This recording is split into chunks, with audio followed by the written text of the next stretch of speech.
नमस्कार मित्रों, स्वागत है आपका YouTube चैनल मां शारदा एकेडमी सुविचार बाई सुनीता मैम में। तो प्यारे मित्रों, प्यारे बच्चों, जैसा कि आप सब जानते हैं कि 15 फरवरी से हमारे CBSE बोर्ड के एग्जाम शुरू हो रहे हैं, यानी कि 10वीं और 12वीं। तो उसमें आपको किन किन चीजों की सावधानियां बरतनी है वो मैं आपको बताता हूं। सबसे पहले 15 फरवरी को जिसका भी एग्जाम है, चाहे 10वीं या 12वीं, तो आपको सबसे पहले क्या करना है? आपको सबसे पहले जो आपका एग्जाम सेंटर है उस पर समय से पहुंचना है। ये बिल्कुल ना सोचें अरे हमारा एग्जाम सेंटर तो पास में ही है, तो अभी 10 मिनट में पहुंच जाएंगे। तो आपको ये पता होना चाहिए कि जब CBSE बोर्ड के एग्जाम शुरू हो रहे हैं 15 फरवरी से, तो हमारे आसपास जितने भी स्कूल्स हैं उनमें सभी में CBSE बोर्ड का सेंटर होगा। और पता नहीं कितने कैंडिडेट, कितने परीक्षार्थी वहां एग्जाम देने के लिए पहुंचेंगे। तो आप जब घर से स्कूल के लिए निकलेंगे तो हो सकता है रास्ते में जाम भी आपको मिल जाए। तो जब जाम मिल जाएगा तो आपको अपने एग्जाम सेंटर पर पहुंचने में देरी हो सकती है। तो एग्जाम सेंटर यानी कि जहां आपका एग्जाम होने वाला है, वहां आप चाहे कितनी ही मिन्नतें कर लें या कितना ही आप अपना सही एक्सक्यूज बताएं कि सर ऐसे ऐसे समस्या हो गई, कि जाम लग गया या कोई भी और समस्या हो गई, तो कोई भी आपकी बातों को नहीं सुनेगा। तो इसलिए सबसे पहले अपने घर से एग्जाम सेंटर के लिए समय से निकलें। तो निकलने का समय मैं आपको बताता हूं। आपका जो एग्जाम है बोर्ड का 10वीं और 12वीं का, वो 10:30 से शुरू होगा। 10:30 से कब तक? 10:30 से 1:30 बजे तक। तो अब आपको एग्जाम सेंटर पर पहुंचना कितने बजे तक है? आपको 9 बजे अपना घर छोड़ देना है, यानी कि 9 बजे अपने घर से निकल जाइए और आप अपने एग्जाम सेंटर पर 9:30 बजे तक अवश्य पहुंच जाएं, जिससे कि जब आप एग्जाम सेंटर पर पहुंचेंगे तो वहां 9:30 बजे से आपकी एंट्री होना शुरू हो जाएगी। तो जब 9:30 बजे से आपकी एंट्री होना शुरू हो जाएगी तो 10 बजे तक ही आपको एंट्री मिलेगी। 10 बजे के बाद आपको एंट्री बिल्कुल नहीं मिलेगी, चाहे आप कितना ही बहाना बनाएं, चाहे आप एग्जाम सेंटर पर कितने ही एक्सक्यूज दें, लेकिन आपको 10 बजे के बाद एंट्री आपको नहीं मिलेगी। इसलिए मैं बार बार कह रहा हूं, इसलिए समय से ही अपने घर से एग्जाम सेंटर के लिए निकलें। और अब एग्जाम सेंटर पर आपको क्या क्या लेकर जाना है वो मैं बताता हूं। एग्जाम सेंटर पर आपको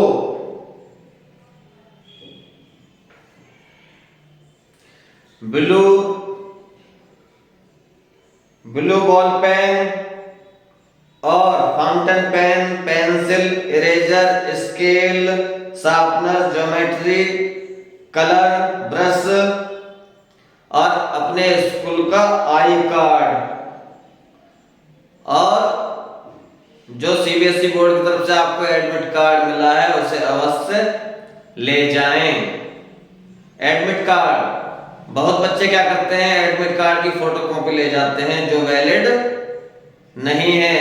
आपको एडमिट कार्ड ओरिजिनल ही एग्जाम सेंटर पर लेकर जाना है।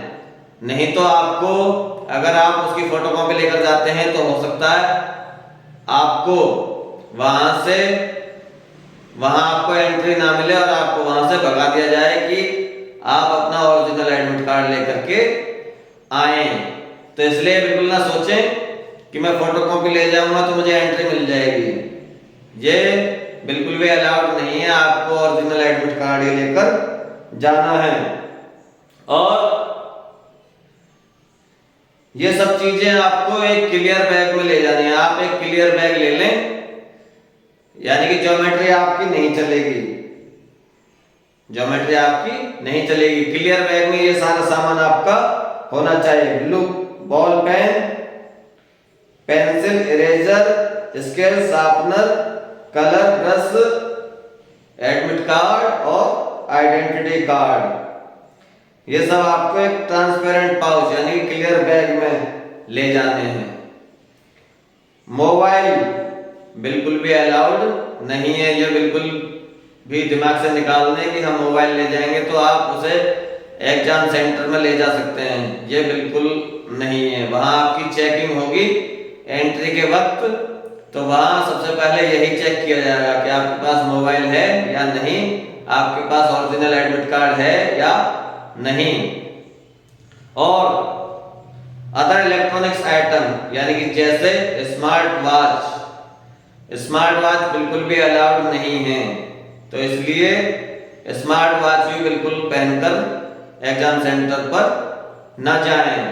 हाँ, जो सिंपल वॉच होती है, साधारण जो घड़ी होती है, उससे आप पहनकर जा सकते हैं समय देखने के लिए, लेकिन स्मार्ट वॉच बिल्कुल नहीं अलाउड होगी आपके एग्जाम सेंटर पर। और दूसरी बात, अगर आप रेगुलर बच्चे हैं, रेगुलर परीक्षार्थी हैं, तो आपको अपनी स्कूल यूनिफॉर्म में ही एग्जाम सेंटर पर जाना है। अगर आप विदाउट ड्रेस जाएंगे तो आपको एंट्री नहीं मिलेगी। और जो प्राइवेट कैंडिडेट हैं, प्राइवेट परीक्षार्थी हैं, वो लाइट कपड़े में जा सकते हैं। उनके लिए स्कूल ड्रेस की या स्कूल यूनिफॉर्म की कोई बाध्यता नहीं है। ये बाध्यता सिर्फ जो रेगुलर कैंडिडेट हैं, यानी कि रेगुलर जाने वाले बच्चे हैं, ये उन्हीं के लिए है। उसके बाद यानी कि 10 बजे के बाद आपको बिल्कुल भी एंट्री एग्जाम सेंटर पर नहीं मिलेगी। ये बात आप मेरी बिल्कुल गांठ बांध लें कि 10 बजे के बाद आपको घर ही वापस आना पड़ेगा। कोई एक्सक्यूज, कोई बहाना आपका एग्जाम सेंटर पर नहीं सुना जाएगा। तो 10 बजे के बाद जैसे ही आप अपने रूम में पहुंचेंगे, वहां आपको लिस्ट लगा दी जाएगी कि आपका रोल नंबर किस रूम में है। तो आप अपना रोल नंबर देख करके उस रूम में पहुंच जाएंगे।